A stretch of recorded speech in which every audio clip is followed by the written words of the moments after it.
Section 1. Good morning, this is Burnham Tourist Office, Martin speaking. Oh, hello. I saw a poster about free things to do in the area, and it said people should phone you for information. I'm coming to Burnham with my husband and 2 children for a few days on June the 27th, or possibly the 28th, and I'd like some ideas for things to do on the 29th. Yes, of course. OK. Then let's start with a couple of events especially for children. The art gallery is holding an event called Family Welcome that day, when there are activities and trails to use throughout the gallery. That sounds interesting. What time does it start? The gallery opens at 10 and the Family Welcome event runs from 10:30 until 2 o'clock. The gallery stays open until 5, and several times during the day they're going to show a short film that the gallery has produced. It demonstrates how ceramics are made, and there'll be equipment and materials for children to have a go themselves. Last time they ran the event there was a film about painting, which went down very well with the children, and they're now working on one about sculpture. I like the sound of that. And what other events happen in Burnham? Well, do you all enjoy listening to music? Oh, yes. Well, there are several free concerts taking place at different times, 1 or 2 in the morning, the majority at lunchtime and a couple in the evening, and they range from pop music to Latin American. The Latin American could be fun. What time is that? It's being repeated several times in different places. They're performing in the Central Library at 1 o'clock, then at 4 it's in the City Museum, and in the evening at 7:30 there's a longer concert in the theatre. Right. I'll suggest that to the rest of the family. Something else you might be interested in is the boat race along the river. Oh, yes. Do tell me about that. The race starts at Offord Marina to the north of Burnham and goes as far as Summer Pool. The best place to watch it from is Charlesworth Bridge, though that does get rather crowded. And who's taking part? Well, local boat clubs, but the standard is very high. One of them came first in the West of England Regional Championship in May this year. It was the first time a team from Burnham has won. It means that next year they'll be representing the region in the National Championship. Now, I've heard something about Paxton Nature Reserve. It's a good place for spotting unusual birds, isn't it? That's right, throughout the year. There is a lake there as well as a river, and they provide a very attractive habitat. So it's a good idea to bring binoculars if you have them. And just at the moment you can see various flowers that are pretty unusual. The soil at Paxton isn't very common. They're looking good right now. Right. My husband will be particularly interested in that. And there's going to be a talk and slideshow about mushrooms, and you'll be able to go out and pick some afterwards and study the different varieties. Uh-huh. And is it possible for children to swim in the river? Yes, part of it has been fenced off to make it safe for children to swim in. It's very shallow and there's a lifeguard on duty whenever it's open. The lake is too deep, so swimming isn't allowed there. OK, we must remember to bring their swimming things in case we go to Paxton. How long does it take to get there by car from Burnham? About 20 minutes, but parking is very limited, so it's usually much easier to go by bus, and it takes about the same time. Right. Well, I'll discuss the options with the rest of the family. Thanks very much for all your help. You're welcome. Goodbye. Bye. Section 2. First of all, let me thank you all for coming to this public meeting to discuss the future of our town. Our first speaker is Shona Ferguson from Barford Town Council. Shona. Thank you. First, I'll briefly give you some background information. Then I'll be asking you for your comments on developments in the town. Well, as you don't need me to tell you, Barford has changed a great deal in the last 50 years. These are some of the main changes. 50 years ago, buses linked virtually every part of the town and the neighbouring towns and villages. Most people used them frequently, but not now, because the bus companies concentrate on just the routes that attract most passengers. So parts of the town are no longer served by buses. Even replacing old, uncomfortable buses with smart new ones has had little impact on passenger numbers. It's sometimes said that bus fares are too high, but in relation to average incomes, fares are not much higher than they were 50 years ago. Changes in the road network are affecting the town. The centre was recently closed to traffic on a trial basis, making it much safer for pedestrians. The impact of this is being measured. The new cycle paths separating bikes from cars in most main roads are being used far more than was expected, reducing traffic and improving air quality. And although the council's attempts to have a bypass constructed have failed, we haven't given up hope of persuading the government to change its mind. Shopping in the town centre has changed over the years. Many of us can remember when the town was crowded with people going shopping. Numbers have been falling for several years, despite efforts to attract shoppers, for instance by opening new car parks. Some people combine shopping with visits to the town's restaurants and cafes. Most shops are small independent stores, which is good, but many people prefer to use supermarkets and department stores in nearby large towns, as there are so few well-known chain stores here. Turning now to medical facilities. The town is served by family doctors in several medical practices, fewer than 50 years ago, but each catering for far more patients. Our hospital closed 15 years ago, which means journeys to other towns are unavoidable. On the other hand, there are more dentists than there used to be. Employment patterns have changed along with almost everything else. The number of schools and colleges has increased, making that the main employment sector.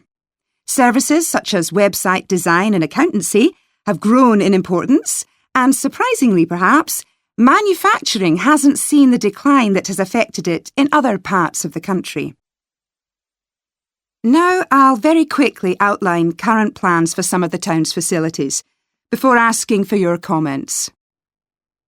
As you'll know if you regularly use the car park at the railway station, it's usually full. The railway company applied for permission to replace it with a multi-storey car park, but that was refused. Instead, the company has bought some adjoining land, and this will be used to increase the number of parking spaces. The Grand, the old cinema in the High Street, will close at the end of the year and reopen on a different site. You've probably seen the building under construction. The plan is to have 3 screens with fewer seats rather than just the one large auditorium in the old cinema. I expect many of you shop in the indoor market. It's become more and more shabby looking, and because of fears about safety, it was threatened with demolition. The good news is that it will close for 6 weeks to be made safe and redecorated, and the improved building will open in July. Lots of people use the library, including school and college students who go there to study. The council has managed to secure funding to keep the library open later into the evening, twice a week. We would like to enlarge the building in the not-too-distant future, but this is by no means definite. There's no limit on access to the nature reserve on the edge of town, and this will continue to be the case. What will change, though, is that the council will no longer be in charge of the area. Instead, it will become the responsibility of a national body that administers most nature reserves in the country. OK, now let me ask you if you have... Section 3. Hello, Helen. Sorry I'm late. Hi, Jeremy, no problem. Well, we'd better work out where we are on our project, I suppose. Yeah, I've looked at the drawings you've done for my story, The Forest, and I think they're brilliant. They really create the atmosphere I had in mind when I was writing it. Oh, I'm glad you like them. There are just a few suggestions I'd like to make. Go ahead. Now, I'm not sure about the drawing of the cave. It's got trees all around it, which is great, but the drawing's a bit too static, isn't it? I think it needs some action. Yes, there's nothing happening. Perhaps I should add the boy, Malcolm, isn't it? He would be walking up to it. Yes, let's have Malcolm in the drawing. And what about putting in a tiger? The one that he makes friends with a bit later. Maybe it could be sitting under a tree, washing itself. And the tiger stops in the middle of what it's doing when it sees Malcolm walking past. That's a good idea. OK, I'll have a go at that. Then there's the drawing of the crowd of men and women dancing. They're just outside the forest, and there's a lot going on. That's right. You wanted them to be watching a carnival procession, but I thought it would be too crowded. Do you think it works like this? Yes, I like what you've done. The only thing is, could you add Malcolm to it without changing what's already there? What about having him sitting on the tree trunk on the right of the picture? Yes, that would be fine. And do you want him watching the other people? No, he's been left out of all the fun, so I'd like him to be crying. That'll contrast nicely with the next picture where he's laughing at the clowns in the carnival. Right, I'll do that. And then the drawing of the people ice skating in the forest. I wasn't too happy with that one. Because they're supposed to be skating on grass, aren't they? That's right, and it's frozen over. At the moment, it doesn't look quite right. I see what you mean. I'll have another go at that. And I like the wool hats they're wearing. Maybe you could give each of them a scarf as well? Yeah, that's easy enough. They can be streaming out behind the people to suggest they're skating really fast. Great. Well, that's all on the drawings. Right.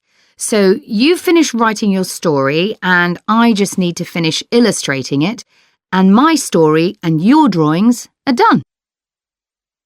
So the next thing is to decide what exactly we need to write about in the report that goes with the stories and how we're going to divide the work. Right, Helen. What do you think about including a section on how we planned the project as a whole, Jeremy? That's probably quite important. Yeah, well, you've had most of the good ideas so far. How do you feel about drafting something?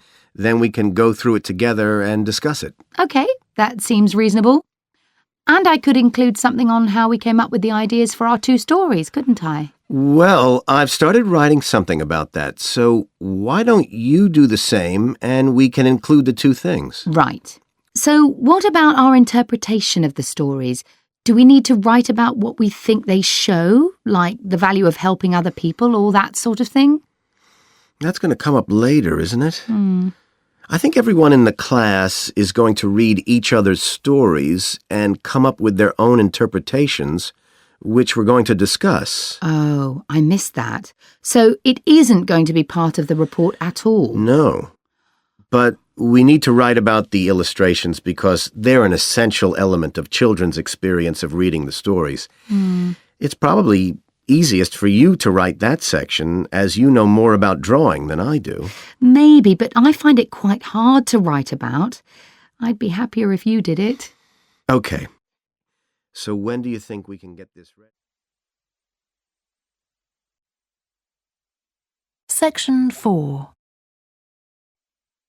So, what I'm going to talk about to you today is something called ethnography. This is a type of research aimed at exploring the way human cultures work. It was first developed for use in anthropology, and it's also been used in sociology and communication studies. So, what's it got to do with business, you may ask? Well, businesses are finding that ethnography can offer them deeper insight into the possible needs of customers, either present or future, as well as providing valuable information about their attitudes towards existing products. And ethnography can also help companies to design new products or services that customers really want. Let's look at some examples of how ethnographic research works in business. One team of researchers did a project for a company manufacturing kitchen equipment. They watched how cooks used measuring cups to measure out things like sugar and flour. They saw that the cooks had to check and recheck the contents because although the measuring cups had numbers inside them, the cooks couldn't see these easily. So a new design of cup was developed to overcome this problem, and it was a top seller. Another team of ethnographic researchers looked at how cell phones were used in Uganda, in Africa. They found that people who didn't have their own phones could pay to use the phones of local entrepreneurs. Because these customers paid in advance for their calls, they were eager to know how much time they'd spent on the call so far. So the phone company designed phones for use globally with this added feature. ethnographic research has also been carried out in computer companies. In one company, IT systems administrators were observed for several weeks. It was found that a large amount of their work involved communicating with colleagues in order to solve problems, but that they didn't have a standard way of exchanging information from spreadsheets and so on. So, the team came up with an idea for software that would help them to do this. In another piece of research, a team observed and talked to nurses working in hospitals. This led to the recognition that the nurses needed to access the computer records of their patients no matter where they were. This led to the development of a portable computer tablet that allowed the nurses to check records in locations throughout the hospital. Occasionally, research can be done even in environments where the researchers can't be present. For example, in one project done for an airline, respondents used their smartphones to record information during airline trips, in a study aiming at tracking the emotions of passengers during a flight. So, what makes studies like these different from ordinary research? Let's look at some of the general principles behind ethnographic research in business. First of all, the researcher has to be completely open-minded. He or she hasn't thought up a hypothesis to be tested, as is the case in other types of research. Instead, they wait for the participants in the research to inform them. As far as choosing the participants themselves is concerned, that's not really all that different from ordinary research. The criteria according to which the participants are chosen may be something as simple as the age bracket they fall into, or the researchers may select them according to their income, or they might try to find a set of people who all use a particular product, for example. But it's absolutely crucial to recruit the right people as participants. As well as the criteria I've mentioned, they have to be comfortable talking about themselves and being watched as they go about their activities. Actually, most researchers say that people open up pretty easily, maybe because they're often in their own home or workplace. So, what makes this type of research special is that it's not just a matter of sending a questionnaire to the participants. Instead, the research is usually based on first-hand observation of what they are doing at the time. But that doesn't mean that the researcher never talks to the participants. However, unlike in traditional research, in this case, it's the participant rather than the researchers who decides what direction the interview will follow. This means that there's less likelihood of the researcher imposing his or her own ideas on the participant. But after they've said goodbye to their participants and got back to their office, the researcher's work isn't finished. Most researchers estimate that 70 to 80% of their time is spent not on the collecting of data, but on its analysis, looking at photos, listening to recordings and transcribing them, and so on. The researchers may end up with hundreds of pages of notes. And to determine what's significant, they don't focus on the sensational things or the unusual things. Instead, they try to identify a pattern of some sort in all this data and to discern the meaning behind it. This can result in some compelling insights that can, in turn, feed back to the whole design process.